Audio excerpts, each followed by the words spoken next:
नमस्कार, बहुत स्वागत आप सभी का। मैं हूं शिवांगी द्विवेदी आपके साथ और आप देख रहे हैं न्यूज़ 18 इंडिया का डिजिटल प्लेटफॉर्म। और आज हम जब बात करने जा रहे हैं तो बात है एक धुरंधर टॉपिक पे। बात हो रही है धुरंधर की। जी हाँ, धुरंधर एक ऐसा शब्द है, एक ऐसी मूवी है जो हर किसी की ज़बां पर छाई हुई है। मूवी अभी रिलीज नहीं हुई है, लेकिन जो रिपोर्ट्स कह रही हैं वो ये कह रही हैं कि बॉक्स ऑफिस में अब तक 1000 करोड़ से ज्यादा की कमाई ऑलरेडी हो गई है। 2 हफ्ते के लिए तमाम जितने भी शोज हैं वो प्री बुक्ड है। और इतना ही नहीं, सिनेमा घर जो है वो 24/7 ऑपरेट करने के लिए भी तैयार है, क्योंकि लोगों में इतना क्रेज है धुरंधर को लेके। लेकिन आज जो है हम बात करने जा रहे हैं कि धुरंधर की आखिर में रियलिटी से कितनी पहुंच है, कितनी दूर है, या फिर कितना उसमें रियलिटी चेक अभी भी देने की ज़रूरत है। और इसके लिए, इस चर्चा के लिए मेरे साथ एक बहुत ही खास मेहमान मौजूद है। मेरे साथ retired major Manik M Jolly मौजूद है। बहुत स्वागत सर आपका। इनके बारे में अगर मैं बताऊं तो ऑलरेडी मिलिट्री इंटेलिजेंस का हिस्सा रहे हैं। और इंटेलिजेंस की हम बात इसलिए कर रहे हैं क्योंकि धुरंधर में जो किरदार दिखाया गया है वो एक रॉ एजेंट के तौर पर दिखाया गया। इंटेलिजेंस पे पूरा काम हो रहा है, पूरी मूवी बेस्ड है। तो शुरुआत करती हूँ, आपने धुरंधर 1 जब देखी और अब धुरंधर 2 से आपकी क्या एक्सपेक्टेशंस है? कितनी आपको रियलिटी से नज़दीक वो मूवी लगी? अब जब धुरंधर 2 आ रही है तो आपको लगता है कि कितना वहाँ पे रियलिटी दिखाई जाएगी, या फिर लोगों तक पहुँचाने के लिए, अपील करने के लिए थोड़ा सा उसमें मिर्च मसाला ज़्यादा हो गया? Thank you Shivangi. बहुत अच्छा लगा इस टॉपिक पे बात करके, क्योंकि एक चीज़ हमें समझनी पड़ेगी कि धुरंधर डॉक्यूमेंट्री नहीं है। अगर डॉक्यूमेंट्री बनाएंगे तो बोरिंग हो जाएगा, तो उसमें वो बॉलीवुड का थोड़ा मिर्च मसाला डालना पड़ेगा ही। संगीत, गाने एंड ओवर द टॉप थोड़ा जाना पड़ता है। बट ओवरऑल आई थिंक धुरंधर जो है व्हाट वी कॉल एक माइलस्टोन मूवी है इंडियन सिनेमा की, जहाँ पे सिनेमा हैज़ मैच्योर्ड। जहाँ पे जैसी हम हमेशा बोलते थे वेस्ट में ऐसी मूवीज़ बनती हैं, इंडिया में नहीं बनती, तो धुरंधर ने हमें लाकर उस कगार पे खड़ा कर दिया है कि अब से ये मैच्योर मूवीज़ बनाने की कैपेबिलिटी हमारे पास भी है, जहाँ ऑपरेशंस को, रियलिटी को बिना कुछ उसको कवर करे दिखाया जाता है जैसा था। और जहाँ तक क्लोजनेस कितनी रियलिटी के आसपास है, तो एक्चुअली इसमें कोई शक नहीं है कि इंडिया में रॉ एजेंट्स ने सालों से, दशकों से बहुत अच्छे काम करे हैं। और एक छोटे से मैं आपको उससे समझाता हूँ कि सारी दुनिया को पता है आईएसआई टेररिस्ट अटैक करवाता रहता है। एक फेमस और पॉपुलर इंटेलिजेंस एजेंसी होना एक अच्छी बात नहीं होती, लेकिन वो आज तक कभी प्रूव नहीं कर पाते कि रॉ ने क्या करा है। तो हम कहते हैं आपकी मर्जी है, देख लीजिए। लेकिन वहाँ जो भी हो रहा है, नेचुरली हमारे एजेंट्स ने, हमारे ऑफिसर्स ने बहुत अच्छा काम करा है, तभी हमें सक्सेसेस मिले हैं और काफ़ी अच्छे।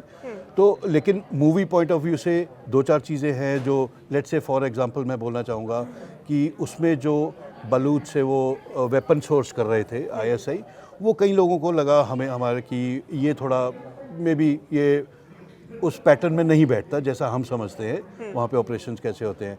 दूसरा, अभी उनको हीरो दिखाना था रणवीर सिंह, तो नेचुरली उनके बाइसेप्स, कुर्ता, लंबे बाल, वो सब चलता है। पर आप सोच के देखिए, आपकी सोसाइटी में अगर रणवीर सिंह ऐसे आएंगे तो आप भी बोलेंगे ना ये कौन है।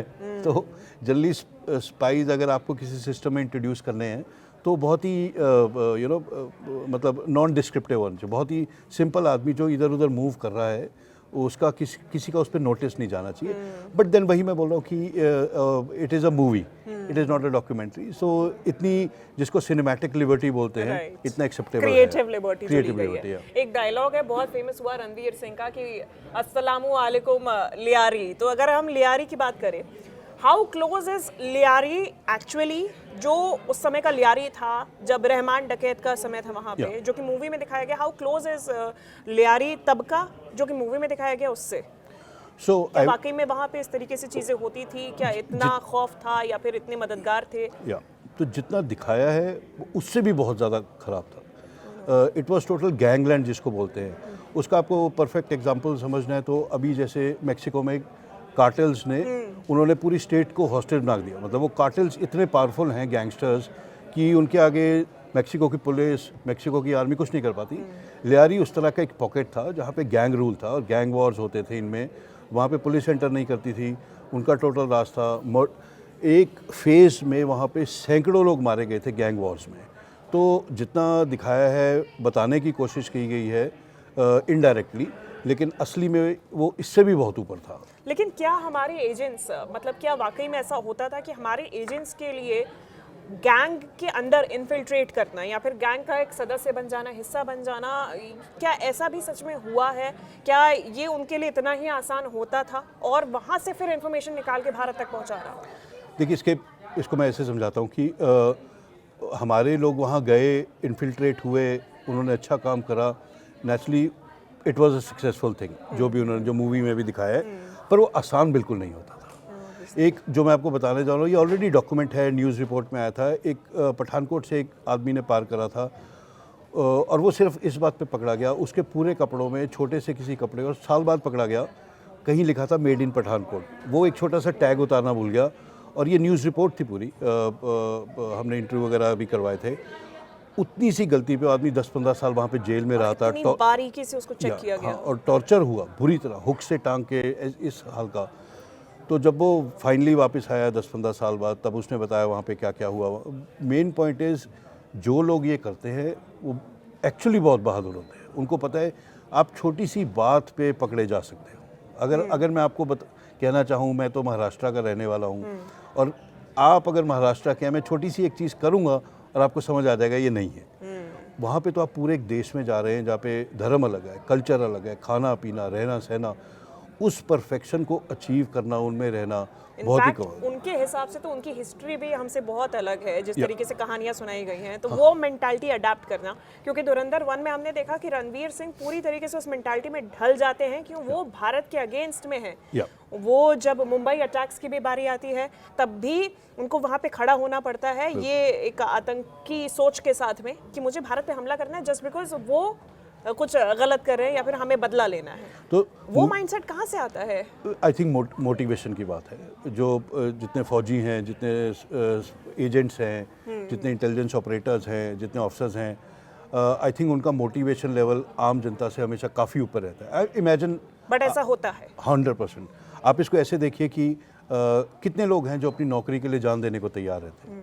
अगर आप नॉर्मल कॉर्पोरेट में देखें, गवर्नमेंट जॉब्स में देखें, लेकिन फौज, इंटेलिजेंस एजेंसीज, ये वो लोग हैं कि हम जॉब में घुसे तो कोई बात नहीं। यहाँ पे जो चैलेंज था वो बिगर चैलेंज था, जान देनी नहीं, जान लेनी थी। वो ज़्यादा आई थिंक टफ होता है किसी भी ऐसे व्यक्ति के लिए जो कि एक्चुअल में तो जान देने के लिए आया है, सबकी रक्षा करने के लिए।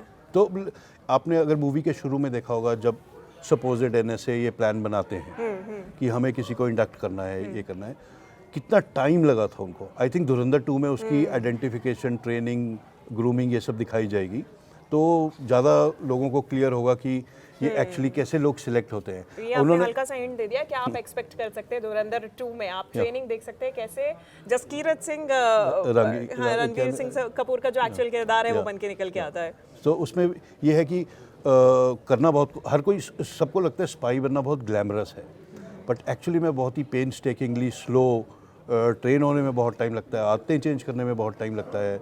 इन सब में 100 लोग अगर घुसेंगे, शायद 2 सिलेक्ट हो गए।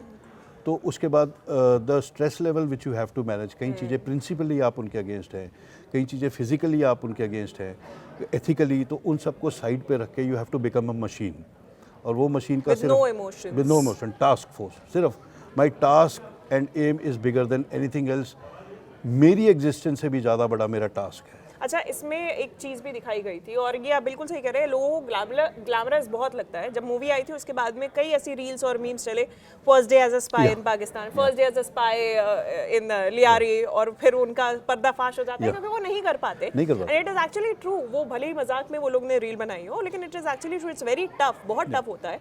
एक किस्सा दिखाया गया फेक करेंसी को लेके कि फेक करेंसी की वो इनपुट देते हैं, लेकिन पहुँचते पहुँचते देर हो जाती है, बट ये एक्चुअल में हुआ था, ये जो वाकया था ये पूरा दिखाया गया जो? यस, 100%। उस टाइम पे इंडिया फाइनेंशियली 2 चीज़ों से स्ट्रगल कर रहा था। एक हवाला, मतलब अगर इस डोमेन की बात करिए, नॉट इकोनॉमिक्स, एक हवाला और दूसरा फेक करेंसी।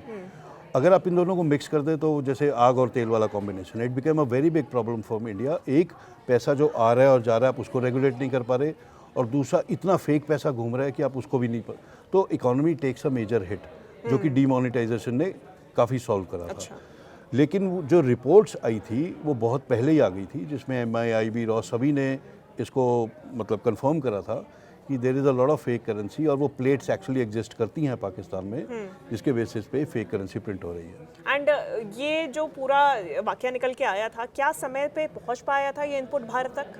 जी, बिकॉज आप भी मिलिट्री इंटेलिजेंस से जुड़े हुए हैं, और ये इसका प्रोसेस क्या होता है मैं ये भी जानना चाहूंगी, अगर थोड़ा बहुत अगर आप इनपुट हमें दे सके तो ऐसा होता है कि लेट्स से आपके जो बाहर लोग हैं वो आपको अपने रूट के थ्रू खबर देते हैं। जैसे ये जो ईरा दिखाया था मूवी का, वो बहुत पुराना टाइम था जब आपको थोड़ा इतना मोबाइल नहीं था, व्हाट्सएप नहीं था, ईमेल्स नहीं थी, तो एक लिमिटेड तरीका होता है इनपुट देने का। फ़ोन होते थे और फ़ोन मॉनिटर होते हैं। जैसे ही आप +91 से +92 अगर आप कॉल करेंगे, आपको कहीं ना कोई चेक कर लेगा।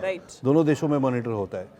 लेकिन उस टाइम पे जो डेड ड्रॉप्स होते हैं कि यहाँ पे कागज़ रख दिया, आपने देखा था मूवी में भी दिखाया था। एंड सबसे बड़ा सवाल कंफर्मेशन कैसे हो, क्योंकि जब तक वहाँ पे बहुत सारे सोर्सेज से जो इनपुट नहीं आया था तब तक वो कंफर्म नहीं कर पा रहे थे कि ये जो इन्फॉर्मेशन आई है वो सही है या नहीं है। वो कंफर्मेशन कैसे होता है? ये इंटेलिजेंस डोमेन की सबसे बड़ी प्रॉब्लम है, कंफर्म कैसे करना। फॉर एग्जांपल आज इस टाइम हज़ारों लाखों ऑपरेटर्स फौजी कश्मीर में, नॉर्थ ईस्ट में, पूरे देश में बॉर्डर्स पे ऑपरेट कर रहे हैं। उनको डेली बेसिस पे लाखों इनपुट आते होंगे, हज़ारों चलिए, कि वहाँ से वो एंटर कर रहा है, यहाँ पे ऐसा आ गया, वहाँ कोई हथियार पड़े हैं, इस तरह से। आप हर चीज़ पे एक्ट नहीं कर सकते, आपकी मैन पावर लिमिटेड है, तो आप उसको प्रायोरिटाइज़ करते हैं। और प्रायोरिटाइज़ करने का सबसे बड़ा तरीका होता है उसको कंफर्म करने का। अगर उसने भी बोला है और उसने भी बोला है, एटलीस्ट आपके 2 पॉइंट हो गए। किसी तीसरे ने बोला 3 हो गए। व्हाट हैपेंड इन 26/11 में, जैसे बोलते हैं मुंबई वाले में खबर थी, लेकिन सेम वे जैसे अमेरिका को खबर थी कि 9/11 में कि कुछ लोग आ गए जो पायलट्स बन के कुछ करेंगे, कुछ लोग हैं जो इराक से आ गए हैं, सऊदी से आ गए हैं, वो कुछ करेंगे। पर इसके बेसिस पे आप कैसे ऑपरेट करोगे? It is the same thing. जब तक आपके पास सॉलिड कंफर्मेशन नहीं होता, और दुश्मन जब भी कुछ बड़ा करने वाला होता है वो आपको छोटी छोटी चीज़ों में फंसाता है। उसको पता है, जैसे मान लीजिए हम दोनों इंटेलिजेंस ऑपरेटर, हम 2 लोग हैं, वो ऐसी कोई खबर जाएगा कि मुझे वहाँ जाना पड़ेगा, आपको वहाँ जाना पड़ेगा, ताकि बड़े ऑपरेशन के लिए स्पेस क्लियर रहे। तो ये जो इस लेवल पे ऑपरेशन प्लान होते हैं, उनमें मतलब वो भी चतुर हैं, हम भी चतुर हैं, पर वही बात है, सिक्योरिटी एजेंसीज़ को 100% सक्सेस रेट चाहिए, लेकिन टेररिस्ट को सिर्फ एक बार सक्सेसफुल होना पड़ता है और वो अपने आप में बहुत बड़ा अटैक बन जाता है। तो confirmation is a very big challenge actually in any inter. ये चैलेंज मेरे ख्याल से जब स्टार्टिंग में इतनी टेक्नोलॉजी नहीं थी वो और भी ज़्यादा मुश्किल हो जाता था। अगर हम रियल टाइम की बात करें, धुरंधर में कई चीज़ें दिखाई जा रही हैं, कई चीज़ें थोड़ा सा सिनेमैटिक डेवलपमेंट के हिसाब से रखी जा रही हैं दर्शकों के सामने। लेकिन हाल फिलहाल में अगर पाकिस्तान की हम सिचुएशन की बात करें, जो कि इस मूवी के अंदर दिखाया गया है, पॉलिटिक्स से लेके गन कल्चर से लेके इनके गैंग वॉर से लेके ये तमाम जो कल्चर्स है, क्या वाकई में पाकिस्तान की वैसी स्थिति थी? और तब के पाकिस्तान में और आज के पाकिस्तान में, जो कि काबुल पर हमला कर रहा है, जिसमें डाइवर्जन थ्योरी भी बहुत निकल के आ रही है कि पाकिस्तान की अंदरूनी हालत इतनी खराब है कि लोगों को डाइवर्ट करने के लिए, उनका ध्यान डाइवर्ट करने के लिए वो अफगानिस्तान पे अटैक कर रहा है। कितना मिलता जुलता ये सिनेरियो है? देखिए, जो उस टाइम का पाकिस्तान दिखाया, गन कल्चर, पाकिस्तान में गन मार्केट्स हैं। जैसे हमारे यहाँ मॉल होता है, वहाँ पे आप जाके पैसे देके हथियार खरीद सकते हैं, तो कोई आईडी की ज़रूरत नहीं है, कुछ नहीं है, कुछ भी नहीं। लोकल मेड फैक्ट्रीज में आज भी एज वी स्पीक, तो गन कल्चर वहाँ पे काफ़ी हाई है। सेकेंडली, वहाँ पे जो आपने धुरंधर में देखा, उसके बाद से अब तक सिचुएशन और ख़राब ही हुई है, ऐसा कुछ इम्प्रूवमेंट नहीं हुई है। पाकिस्तान ज़्यादा से ज़्यादा 5 या 7 साल का मेहमान है as one country. Oh my God. क्योंकि इंटरनल फ्रैक्शंस इतने ज़्यादा हैं, फ्रैक्चर्स इतने ज़्यादा हैं, इतने फैक्शंस ऑपरेट कर रहे हैं, इतनी मैनेजमेंट है, फॉरेन रिजर्व्स नहीं है, पैसा नहीं है, इकोनॉमी नहीं है, ऊपर से उन्होंने इधर से ईरान से पंगा ले लिया, ऊपर अफ़गानिस्तान से, इधर इंडिया है। और जो आप बोल रहे थे ध्यान हटाने वाली बात, जब पहलगाम अटैक हुआ था उससे पहले पाकिस्तान आर्मी चारों तरफ से मार खा रही थी, बलूच से भी, अफ़गान से भी, इंडिया से भी। उस टाइम ध्यान हटाने के लिए आसिम मुनीर ने पहलगाम करवाया था, ताकि जैसे उसे पता था जैसे ही हम कुछ करेंगे इंडिया पक्का अटैक करेगा, उसे पता है मोदी जी वो छोड़ने वाले नहीं हैं। तो जैसे ही वो होगा, पूरे देश का ध्यान फिर फुल टाइम वॉर की तरफ चला जाएगा। यानी इंडिया पर अटैक भी एक डाइवर्जन थ्योरी थी पाकिस्तान के लिए। 100%। एंड इट उससे बहुत चीज़ें लिंक्ड हैं कि जैसे ही वो हुआ, उसके बाद आसिम मुनीर एलिवेट हो गए फील्ड मार्शल को, शहबाज शरीफ थोड़ा साइड पे हो गए। तो it was a very well planned action, जिसके बेसिस पे उन्होंने प्लान करके पहलगाम किया था। और चाहे जो भी बोले, आसिम मुनीर को जो चाहिए था he was able to achieve, because he was a very shrewd person, America का सपोर्ट रहा उसको। लेकिन जब उनकी पिटाई उन्होंने, मतलब वो बोलते हैं ना, सिलेबस से बाहर आ गया, जब उनके एयर बेसिस का ही बुरा हाल हुआ, then they ask for cease fire. पर coming back to diversion, they do this often, जब भी उनकी लोकल सरकार या लोकल Modus operandi कह सकते हैं Pakistan. Whenever they are in a tough time, वो ये पक्का इंडिया की तरफ रुख कर लेते हैं। मेरा एक आखिरी क्वेश्चन आपसे है, बलूचिस्तान को एज अ मैन्युफैक्चरिंग यूनिट दिखाया गया धुरंधर 1 में गन्स के लिए खास तौर पे, क्या आज भी ये सिचुएशन, क्या वाकई में ये सिचुएशन है पाकिस्तान में? आपने गन मार्केट की बात की, लेकिन क्या मैन्युफैक्चरिंग वाकई में सिर्फ बलूचिस्तान में ही होती है? और अगर बलूचिस्तान पाकिस्तान से अलग हो जाता है, क्योंकि लगातार उनकी जंग जारी है, तो फिर पाकिस्तान का क्या हाशिया होगा? सो पाकिस्तान अगर टूटेगा तो 3-4 हिस्सों में टूटेगा, सिंध, पंजाब, बलूचिस्तान, खैबर पख्तूनख्वा, ऐसे करके, मतलब एक डाइवर्जन नहीं होगा। जिस दिन बलूच ने अगर अपनी जो उनका फ्रीडम स्ट्रगल चल रहा है अचीव कर लिया, उसी दिन सिंध भी ले लेंगे, और फिर तालिबान खैबर भी ले लेंगे, खैबर पख्तूनख्वा, और पीओके हमारे पास आ जाएगा, वो इस तरह से जाएगा। लेकिन बलूचिस्तान में वेपन प्रोडक्शन होती है, पर जो धुरंधर में दिखाएगा, और इसीलिए पहलगाम के बाद में वेट एंड वॉच की स्थिति और जो डिसीजन था वो सबसे बेस्ट था, या इंस्टेड ऑफ अटैकिंग। हाँ, that was, see you can not take, हम पीओके इतनी आराम से लड़ाई में नहीं ले सकते। पाकिस्तान की बहुत बड़ी आर्मी है, it would be a full fledged war, और आपको ये देखना पड़ेगा क्या हमारा एपिटाइट है लड़ाई का, क्या हम तैयार हैं पूरी लड़ाई लड़ने के लिए। एंड इस लेवल पे जब आप दो न्यूक्लियर देश आपस में लड़ने जा रहे हैं, और आपने देखा उसके 2-3 महीने बाद ही यूएस और ईरान शुरू हो गया, तो उनको पता होता है क्या होने वाला है, वो कहते हैं काम डाउन, क्योंकि अभी हमारा ध्यान इधर है। सो उसके बेसिस पे जियो politics works like that, people accommodate also a little bit, but अपना जो इंटरेस्ट है वो सबसे ऊपर रखते हुए काम किया जाता है। निश्चित तौर पे। और फिलहाल जो धुरंधर मूवी है उसमें यही इंटरेस्ट और किस तरीके से इसमें काम किया जाता है दिखाया गया है, कुछ हद तक रियलिटी से इन चेक रख के। फिलहाल बहुत शुक्रिया मेजर मानिक हमारे साथ जुड़ने के लिए, ये इनपुट्स इनसाइट हम तक पहुंचाने के, हमारे दर्शकों तक पहुंचाने के लिए। Thank you so much sir. Thank you so much.